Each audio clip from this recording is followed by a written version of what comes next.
Olá! Passamos o final de semana, todo mundo descansado, né? Nesse final de semana eu não quis nem mandar atividade, para vocês não terem que corrigir. Eu quis que vocês deixar o tempo livre para que vocês pudessem brincar. Que criança precisa brincar, tá bom? Espero que tenha aproveitado bastante esse final de semana. E agora, essa semana vai ser uma semana mais leve, uma semana que a gente tem feriado. Então, nós só vamos ter 3 dias de aula. Hoje, nessa aula, eu vou dar um pouquinho mais de atividade, porque estamos precisando trabalhar um pouquinho mais.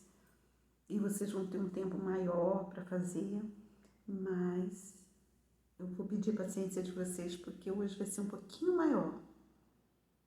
Mas vai ser legal, porque vocês vão descobrir coisas novas também. Bem, na aula passada de português, nós estudamos o tema folclore.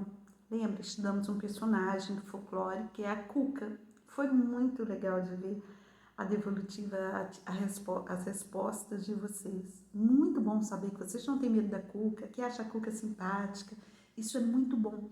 E aí, certamente, quando vocês forem contar a história da Cuca, vocês vão colocar um pouquinho do saber de vocês. E não vai colocar aquela coisa assustadora que muitas crianças do passado ouviram, do medo. Então, vocês vão colocar um pouquinho dessa. A Cuca é elegante, né? Muitos falaram que a Cuca era elegante. Outros falaram que a Cuca não tinha maldade, que ela não é assustadora. Então, vocês vão colocar esse lado de vocês. Ok, por que eu estou falando isso? Porque no texto folclórico, ele preserva a sabedoria de um povo. Lembra? Ele mantém a sabedoria de um povo por muitos e muitos anos. Mas isso é mudado, porque cada um que conta coloca a sua experiência nele, a sua imaginação. Então, é aquela velha história, quem conta um conto aumenta um ponto. E é bem assim, quando a gente conta um texto folclórico para alguém, ou quando a gente conta uma história folclórica, a gente sempre coloca um pouquinho da nossa experiência de vida. Então, ela vai ser mudada. E provavelmente as futuras gerações vão ter uma Cuca elegante, uma Cuca que não é assustadora. Certo? Entenderam? Ok. Hoje a gente vai trabalhar a lenda. Né? Um tipo de conto folclórico que é a lenda. Mas tem fábulas, causos. O que são os causos? Causos são histórias contadas por alguém de acordo com algo que ele viu, mas ele vai contar da maneira dele, da imaginação dele. Ele conta causos, né? É muito gostoso ouvir um causo de pescador. Ele tem histórias fabulosas que você fala, não tem como isso ter acontecido desse jeito. Não aconteceu. Por quê? De fato, não aconteceu mesmo, porque ali ele colocou a imaginação dele, estava a flor da pele, e ele foi contando. E aí tornou o caos muito mais interessante. Às vezes, o que aconteceu foi um bicho na beira do rio, que pulou no rio. Aí ele vai colocar uma história em torno daquilo, aquele bicho, ele era assustador, ele lutou com o bicho e por aí vai. Então vamos lá. O objetivo do folclore, só para recordar, é preservar a cultura de um povo, preservar a sabedoria popular. No gênero da lenda, agora eu vou pedir que abrem o livro de vocês na página 88, olha só. Página 88, isso aqui são as Cataratas do Iguaçu, e nós vamos estudar aqui, ó, interpretar o gênero lenda, a lenda das cataratas. Tá? Gente, uma lenda, ninguém sabe de onde ela veio ao certo, ninguém sabe. São narrativas passadas de geração a geração, tá? É claro que ela foi mudada, um pouquinho mudada durante essas várias gerações. A lenda não tem autor conhecido. Geralmente, quando a gente lê um texto, a gente quer saber quem escreveu.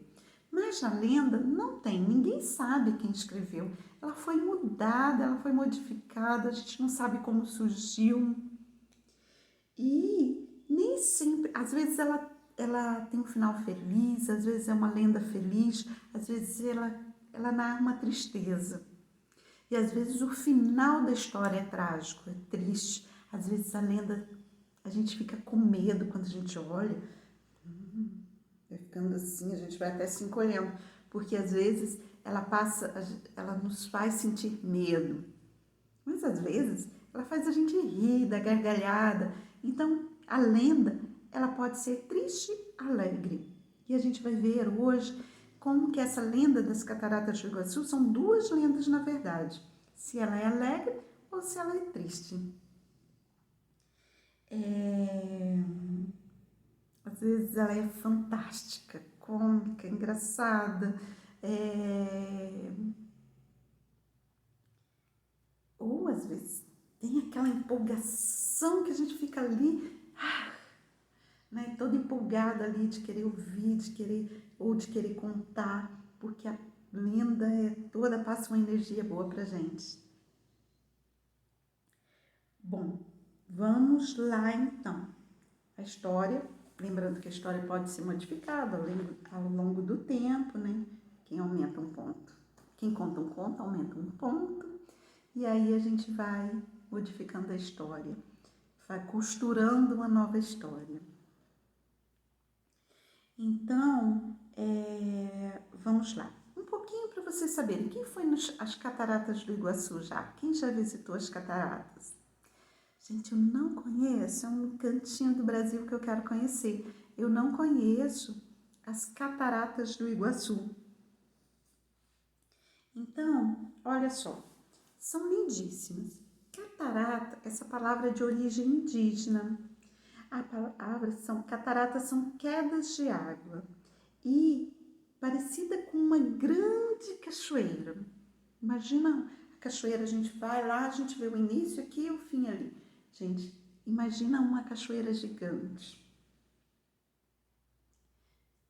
formando aquelas várias cachoeiras ali juntas, isso forma as cataratas.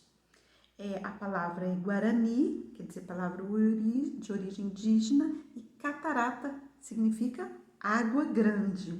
Então, catarata, imagina uma grande cachoeira.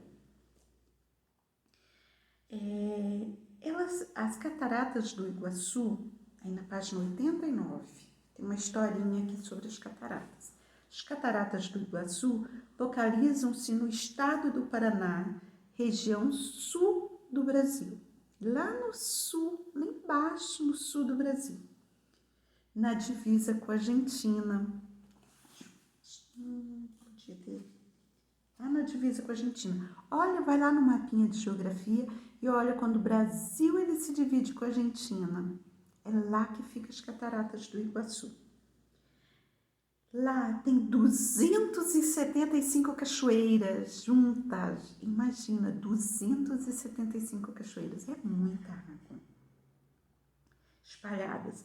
Elas foram formadas há milhares de anos como resultado de uma erupção vulcânica que deixou uma grande abertura na Terra. Então imagina, aqui está a Terra, uma serra, e aqui uma grande abertura na Terra. Então vamos lá, vamos para o texto? Olha só, gente, vocês vão interpretar um texto hoje. Então, às vezes numa lenda aparecem muitas palavrinhas que a gente não conhece, tá? Então eu vou pedir para vocês terem um pouquinho de paciência. Vocês vão precisar consultar um dicionário, porque as palavras do dicionário não vai ser suficiente. Eu sei que muita gente não tem dicionário em casa, então pode consultar na internet o significado das palavras que vocês não conhecem, tá? Mas quem tem o dicionário, não perca a oportunidade de treinar essas palavras. É necessário treinar a busca das palavras no dicionário. Sabe por quê? Às vezes o dicionário traz vários significados, vários sentidos da palavra, que são todos corretos. Mas vocês têm que encontrar aquele significado dentro do contexto de vocês. Então, às vezes, quando a gente começa a consultar o dicionário, a gente lê e não entende. mas vocês vão começar a entender só a partir do momento que vocês treinarem bastante.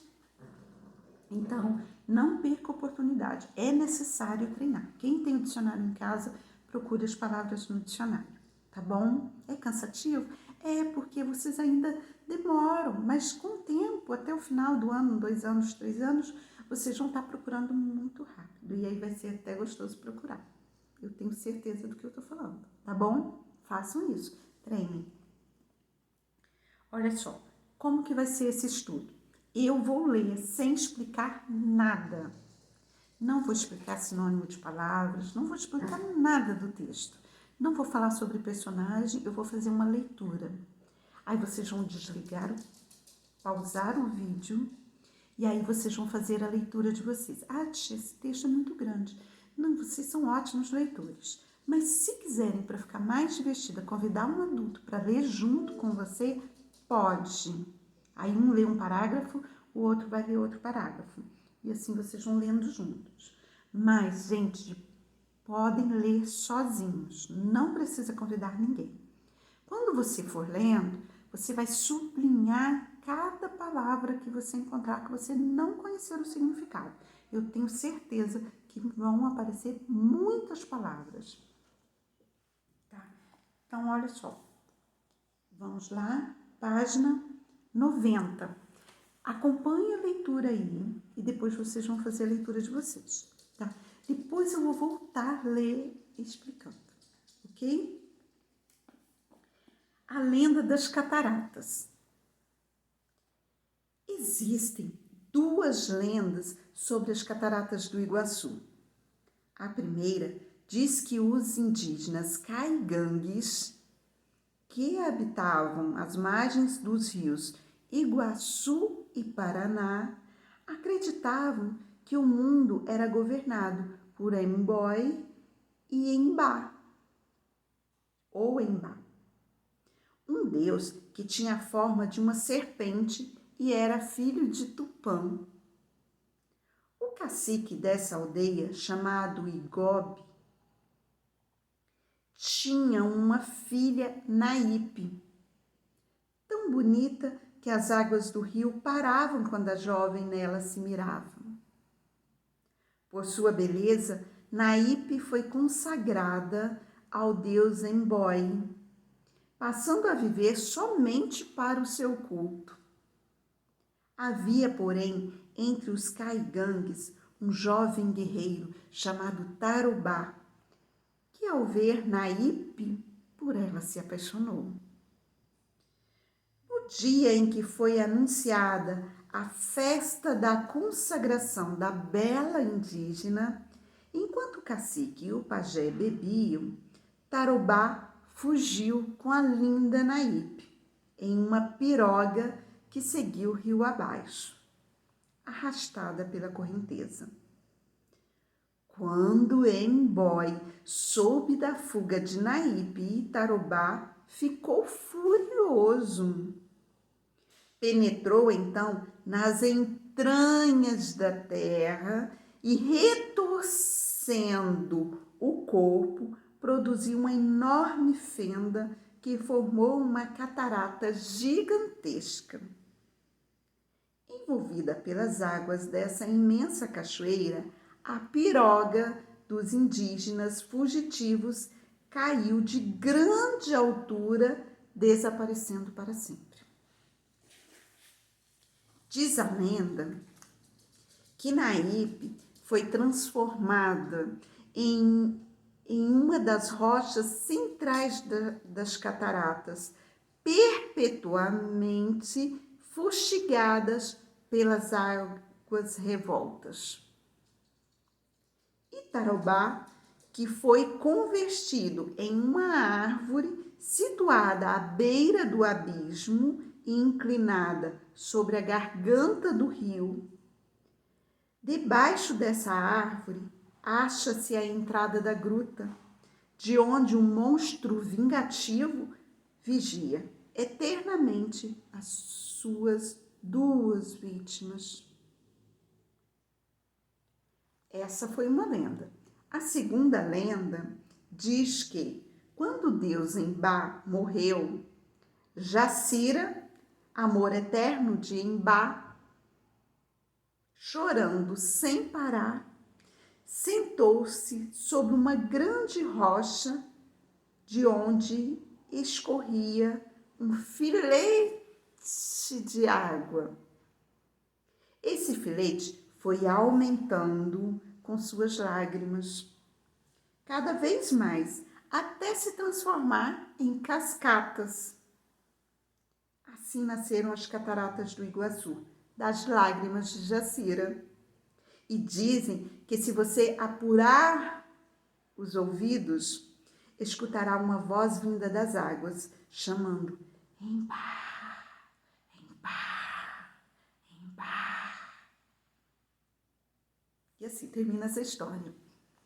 Essas duas histórias, essas duas lendas. Para quem já foi lá, já ouviu? Chamando por Embá. Eu vou prestar atenção quando eu for. Olha só. Gente, eu quero agora que vocês parem, eu vou até cortar o vídeo e vocês vão lá vão ler e vão sublinhar cada palavrinha que vocês não conhecem. Depois a gente volta para conversar, a tia vai ler de novo, tá bom? E a gente vai falar sobre cada parágrafo do texto, tá bom? Um beijo, até daqui mais um pouco. Boa leitura aí!